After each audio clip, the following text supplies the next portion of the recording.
नमस्कार, आप देख रहे हैं बिस्तक। मैं और रजत देवगन। आरबीआई की पॉलिसी आने वाली है इस हफ्ते, बड़ा इंपैक्ट पड़ेगा। तो इस पॉलिसी में क्या एक्सपेक्टेशन है और पूरे FY27 से आरबीआई की क्या एक्सपेक्टेशन है, क्या कर सकता है आरबीआई, इस पे बात करेंगे इस वीडियो में। शुरू से आखिर तक वीडियो जरूर देखिएगा। लेकिन सबसे पहले जो पॉलिसी आ रही है, एमपीसी पॉलिसी की जो बैठक है वो 3 से 5 जून को है और 5 जून को आरबीआई गवर्नर ब्याज दरों को लेकर फैसला सुनाएंगे, जीडीपी आउटलुक पेश करेंगे और साथ साथ इन्फ्लेशन का फोरकास्ट भी। और इस बार एक्सपेक्टेशन ये है कि ब्याज दरों में कोई भी छेड़छाड़ नहीं होगी, स्टेटस क्यू मेंटेन होगा।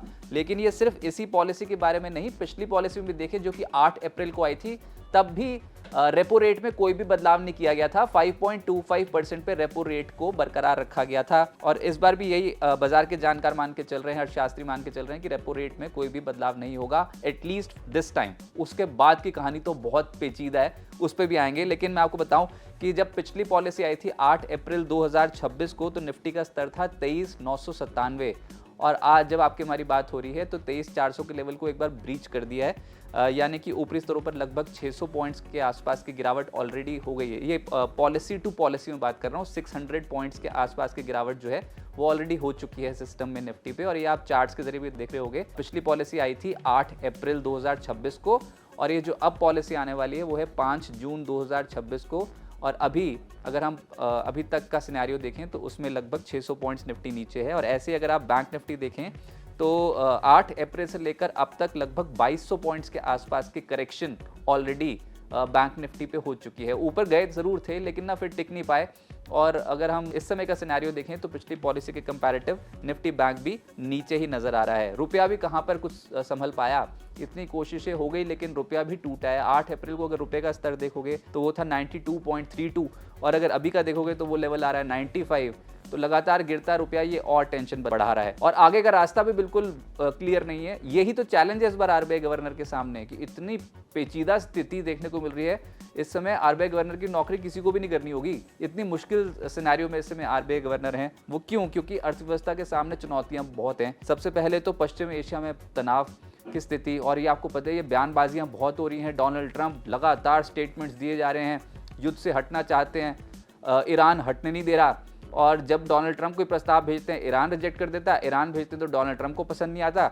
ये तो बहुत पेचीदा मामला होता चला जा रहा है। कच्चे तेल की कीमतों में उबाल, ये एक और पॉइंट है। हालांकि अभी आप देखो तो कच्चा तेल ऊपरी स्तरों से थोड़ा रिट्रेस हुआ है, मई महीने में भी गिरा है, लेकिन ये नहीं समझ में आ रहा कि कच्चा तेल यहाँ से क्या वही लेवल्स पे जाएगा क्या, 70-80 के लेवल्स पे इतना आसानी से आ जाएगा क्या? अगर तो ये युद्ध की स्थिति बिल्कुल ही ठीक हो जाती तब तो बहुत राहत मिल जाएगी। लेकिन अभी तक का सिनेरियो 95, 96, 93 डॉलर्स के आसपास भी कच्चा तेल हमको हजम नहीं होएगा।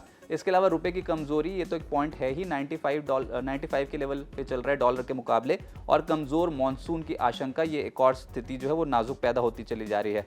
तो मुद्दा सिर्फ पॉलिसी का नहीं है, पूरे FY27 का है। अगर आप ज़्यादातर जानकारों की मानो तो इस पॉलिसी में तो चांस नहीं है ब्याज दरों के बढ़ने का या फिर किसी भी तरीके से कोई भी चेंज का। मैंने बढ़ना क्यों बोला? क्योंकि अगर आप इस पॉलिसी को हटा दो और सिनेरियो देखो जिस तरीके से इस समय ग्लोबल इकोनॉमी चल रही है, तो ब्याज दरें बढ़ने की संभावना ज़्यादा है FY27, घटने का तो भूल ही जाओ। ऐसी वाली स्थिति हो रही है और बहुत सारे सेंट्रल बैंक्स ने पहले अलर्ट कर रखा है। तो देखना होगा कि आरबीआई गवर्नर की कमेंट्री क्या होती है। अब पोल जिसमें यही प्रोबेबिलिटी निकल के आ रही है कि फॉर FY27 क्या इंटरेस्ट रेट्स यहाँ से बढ़ेंगे कि नहीं, तो भैया तैयार हो जाइए। हो सकता है कि आने वाले समय के लिए इंटरेस्ट साइकिल जो है वो थोड़ा ऊपर की साइड निकलती हुई नजर आए। सब डिपेंड करेगा कि ये जियोपॉलिटिकल सिचुएशन कैसे पैन आउट होती है। लेकिन मैं आपको एक एक करके बताता हूँ। फॉर FY27 है, यानी कि पूरे फिस्कल के लिए, इस पॉलिसी की बात नहीं कर रहा है, इस पॉलिसी में तो कुछ नहीं होगा ब्याज दरों में।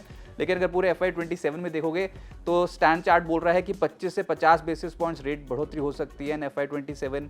MUFG बैंक बोल रहा है 25 से 50 बेसिस पॉइंट्स की रेट बढ़ोतरी हो सकती है FY27। ANZ बैंक बोल रहा है कम से कम 25 बेसिस पॉइंट्स बढ़ोतरी हो सकती है इस फिस्कल में। और कैनरा बैंक बोल रहा है 25 से 50 बेसिस पॉइंट्स का रेट हाइक होगा इस फिस्कल इन FY27। पूरे साल की बात हो रही है, पूरे फिस्कल की बात हो रही है। इकरा बोल रहा है कि इस फिस्कल की जो दूसरी छिमाही होगी उसमें रेट बढ़ोतरी का अनुमान है। ऐसे इंडसइंड बैंक बोल रहा है FY27 में 50 से 75 बेसिस पॉइंट्स रेट हाइक का अनुमान है। देख लीजिए कितनी नाजुक स्थिति है इस समय, और इसी को बाजार फैक्टर इन करके चल रहा है कि अगर रेट हाइक की साइकिल शुरू हो गई ना तो लेने के देने पड़ जाएंगे। कोटक बैंक अक्टूबर के बाद 50 बेसिस पॉइंट्स बढ़ोतरी का अनुमान लगाकर चल रहा है। एचडीएफसी बैंक बोल रहा है कि FY27 की दूसरी छमाही में 25 से 50 बेसिस पॉइंट्स रेट हाइक हो सकती है। आईडीएफसी फर्स्ट बैंक बोल रहा है FY27 में रेट में कोई बदलाव नहीं होगा, लेकिन यूबीआई की माने तो कुल 3 बार रेट बढ़ोतरी की संभावना है, और जिसमें H2 FY27 यानी FY27 की दूसरी छमाही में 75 बेसिस पॉइंट्स का हाइक हो सकता है।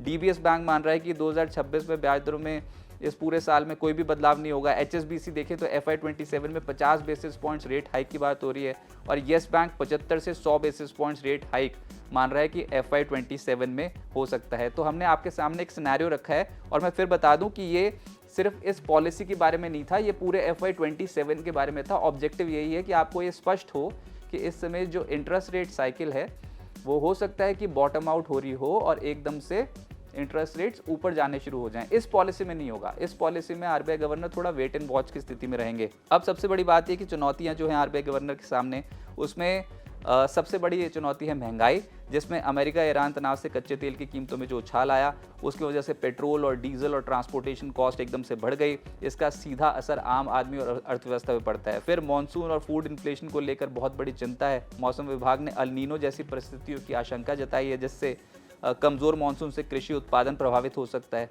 और ये भी एक बड़ा जोखिम बना हुआ है। और ब्याज दरें जो हैं, अर्थशास्त्री मानते हैं कि इस समय जो है वो सप्लाई शॉक की वजह से है। ऐसा नहीं कि ब्याज दरों में एकदम से बढ़ोतरी कर दो तो बहुत कुछ ठीक हो जाएगा, जी नहीं, उससे फ़र्क नहीं पड़ेगा, क्योंकि सप्लाई कंस्ट्रेंट्स हैं, सप्लाई शॉक है, सप्लाई साइड से जुड़ी हुई दिक्कतें हैं जिसकी वजह से महंगाई बढ़ेगी। तो ये समस्या सप्लाई की वजह से हो रही है, तो उसको एड्रेस करना सरकार की भी प्राथमिकता है।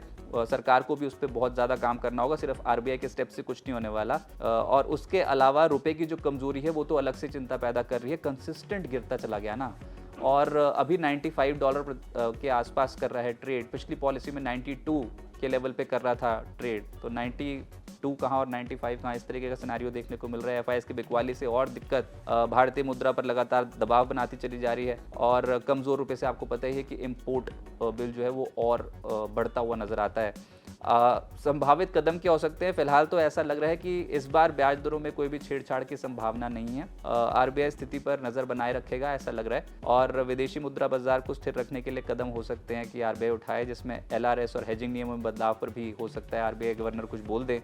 लेकिन पिछली पॉलिसी में देखें तो महंगाई जो थी वो 4.6% पर रखा था आरबीआई गवर्नर ने अनुमान, और जीडीपी ग्रोथ का अनुमान 6.9% पे रखा था। यही दो ऐसे पैरामीटर्स हैं जिसको हम बहुत क्लोजली वॉच कर रहे हैं।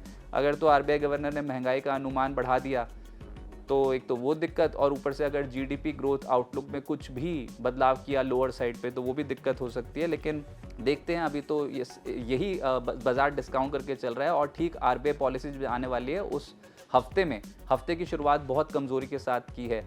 दुनिया भर के मार्केट तेज़ हैं। जापानीज़ मार्केट, कॉस्पी वाला जो है दक्षिण कोरिया वाला मार्केट, वहाँ पर भी बहुत गदर तेज़ी देखने को मिल रही है, रिकॉर्ड हाई लेवल्स पे। American markets record high levels पे, हमारे मार्केट से नहीं हो पा रहा।